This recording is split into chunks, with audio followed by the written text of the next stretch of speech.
How will we look back on the Brad Treliving era in Toronto, and who could be in line to replace him? Hey everyone, welcome to Inside the Leafs. Rob Wong, joined alongside by Toronto Sun Maple Leafs writers Lance Hornby and Terry Koshan. And guys, it was a move that I think a lot of people expected to happen at the completion of the season, but it happens with 8 games left in the year. Terry, some good, but mostly bad for Brad Treliving, especially this year. How will you look back on his tenure in Toronto? Well, just like you put it, Rob, mostly unsuccessful. As we've come to learn in this market, what you do in the regular season doesn't matter a whole heck of a lot. So you kind of put the Atlantic Division crown aside last year and realize again another failure in the playoffs, albeit this time in the second round, and then this year just a complete disaster. There's no two ways about it. The Leafs are at or near the bottom in just about every major defensive category. When we spoke to Brad Treliving on March 6th, he made the comment that one of the reasons why the team is where it is because of roster construction. Well, he's had his hand all over that, obviously. And here we are today at the end of March, and he's done. It's kind of hard to believe it's not even been 3 years that he was on the job. So, I would imagine he probably wanted an opportunity to kind of correct all of this, but the fact of the matter is, not only do you look back and say it wasn't great, you look forward and say what's been left, and not a hell of a lot. So whoever the replacement is going to be has got some work ahead of him, and it's not going to be, in my estimation, a quick fix. That falls on Brad Treliving and what I would term an unsuccessful, not quite 3-year run as Leafs GM. Yeah, to Terry's point, that's one of the shortest tenures we've ever seen by a Maple Leaf general manager. For better or worse, they've been, maybe some overstayed their welcome, and some certainly had some success that obviously never materialized in a Stanley Cup. But the rise and fall has been quite shocking. He was sort of hired in haste at a time when it looked like Brendan Shanahan was going to re-up Kyle Dubas. That fell apart, and of course there wasn't a lot of people out there that late in the season, and the Leafs had some pressing duties, so they went ahead. And certainly, you put, I guess, at the end of the day, you put him in that same category as Dubas, as Dave Nonis, as guys who almost got it done in playoff times. That is, their teams were on the verge of some success that could have changed the face of the Maple Leafs as we know it. And for the Leafs, that came last year in failing to knock off Florida. They go another round. Who knows what happens, or at least that getting to the third round would be something that you'd think would have kept Brad in the picture for a long time. But as to answer for his failures this year, there was a lot of problem areas he didn't address, and they got worse instead of better. Some things beyond his control. Of course, we've been over this before, but in general, there were a chance for him to fix things. He didn't, and that's why he's on the unemployment line today.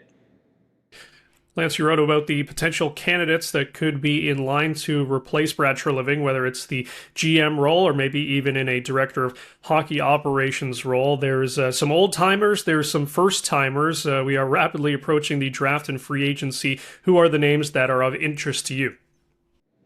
Well, you know what, it is. It's pretty preliminary now, and you don't know what the setup's going to be. Is it going to be a director of hockey operations who then hires the GM, who then hires the coach? That's to be determined. We'll probably find out a bit more this week as get inside Keith Pelly's mind a little bit. You know what? He obviously kept the door open at the time. I'm sure he's rethinking that now. A year ago, when he let Shanahan go away, he wanted him.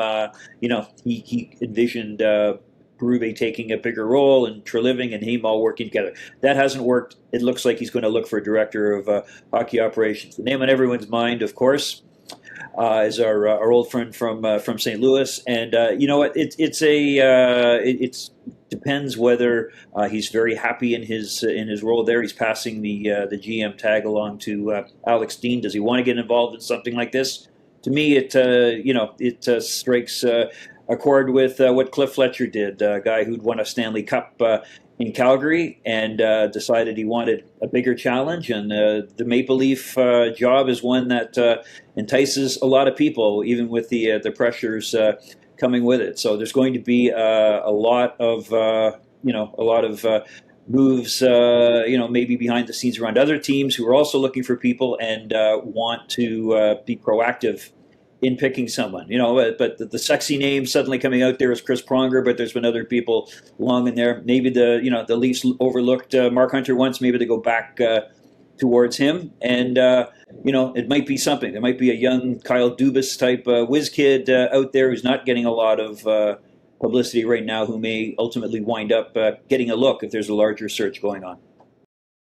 Well, it's going to be interesting one way or the other because the Leafs have been down in the past, 10 years or so, maybe a bit longer. The old guard route, Lou Lamoriello, the new look with Kyle Dubas and in Brad Treliving, someone who would fall somewhere in between, and none of it has worked.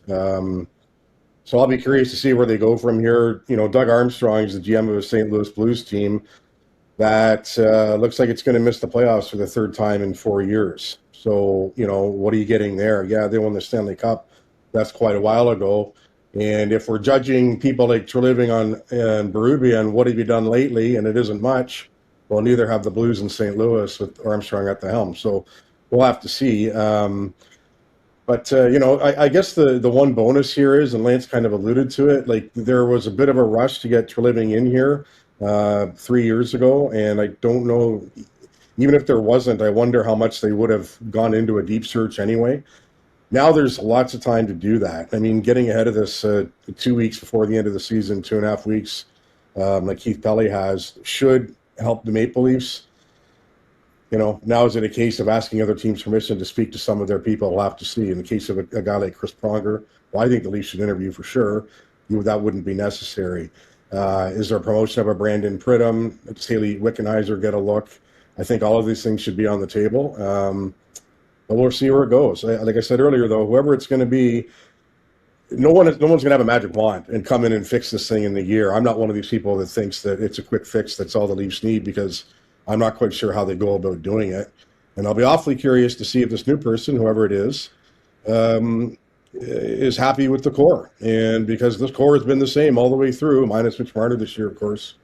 And it's been through quite a few GMs and coaches now. And we're assuming, another coach to come in for the start of next season. So there's a big challenge ahead for whoever it might be that next news conference with Keith Pelly following today. Well, it definitely does seem like a fork in the road moment for this franchise. We'll see how they handle it. As always, let us know in the comments section below. For Terry Koshan and Lance Hornby, I'm Rob Wong. Thanks for watching, and we'll talk to you on the next one.